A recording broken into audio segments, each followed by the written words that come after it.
En el vídeo anterior habíamos llegado a las siguientes relaciones, que la componente tangencial del cambio de la velocidad era igual a b' por el coseno de delta de teta menos b, donde b' era la magnitud del vector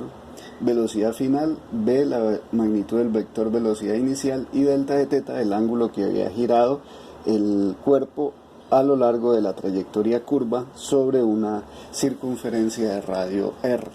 Entonces ahora nos proponemos hacer la razón, el delta de velocidad, es decir, el cambio de velocidad dividido entre el cambio en el tiempo. Pero para que nos quede un valor de una vez instantáneo, entonces planteamos un intervalo de tiempo que sea infinitamente pequeño. Entonces escribimos el límite cuando delta de t tiende a ser 0 de delta de b sobre delta de t, que nos va a dar en últimas la componente de la aceleración tangencial. Entonces, cuando planteamos este límite, nosotros podemos ver que en la medida en que el tiempo se haga muy pequeño, si el cuerpo se está moviendo hacia acá, si el tiempo es muy pequeño, este delta de teta también tiende a ser muy pequeño, tiende a ser 0. Cuando el delta de teta tiende a ser 0 en un coseno, el coseno tiende a ser 1, es decir, que me quedaría b' menos b, que es la magnitud de delta de b dividido entre delta de t, y eso en últimas termina siendo nada más que la expresión de la derivada de la rapidez, o sea, de la magnitud de la velocidad con respecto al tiempo, y eso me da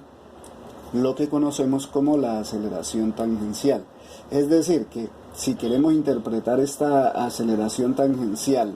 físicamente, podemos decir que la aceleración tangencial es la encargada de medir el cambio de la magnitud de la velocidad en función del tiempo. Por otra parte, encontramos el otro término, el cambio en la componente de la velocidad en la dirección normal, y ese me dio b' por el seno de delta de teta. Entonces planteamos también la razón entre la componente normal del cambio de la velocidad dividido entre el intervalo de tiempo. Para obtener el valor instantáneo, pues simplemente planteamos el límite cuando delta de t tiende a 0 de delta de b sub n sobre delta de t, lo cual me daría el límite de delta de t cuando delta de t tiende a 0 de b' por el seno de delta de teta sobre delta de t. Ahora, nosotros tenemos de la matemática una aproximación que vamos a hacer aquí, por eso aquí coloco el símbolo aproximado, que el seno de ángulos muy pequeños tiende a ser, medidos en radianes, tiende a ser aproximadamente igual al valor de ese mismo ángulo en radianes, o sea que el seno de delta de teta es aproximadamente igual a delta de teta, siempre y cuando ese ángulo se mida en radianes. Entonces vamos a hacer esta reemplazo aquí. Entonces nos quedaría, bueno, cuando el límite delta de t tiende a 0, además este b'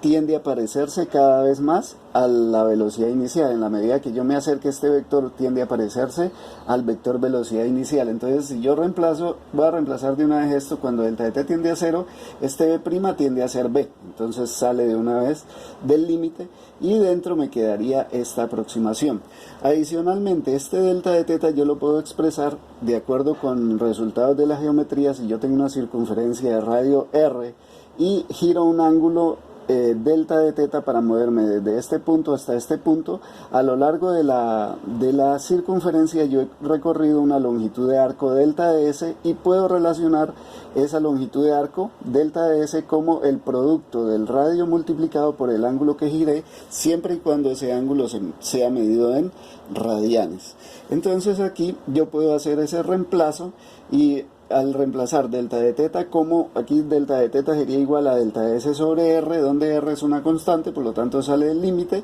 y me quedaría delta de s sobre delta de t, pero delta de s sobre delta de t no es más que la definición de velocidad en forma de una derivada, ¿verdad? Entonces todo esto me daría velocidad multiplicado por la velocidad que ya tengo acá afuera, me daría b cuadrado dividido entre el radio, y esa es la componente de la aceleración normal. ¿Cuál es la interpretación que le podemos dar, la interpretación física a esta componente normal de la aceleración es que la aceleración normal es la componente que se encarga de medir el cambio de la dirección de la velocidad en función del tiempo.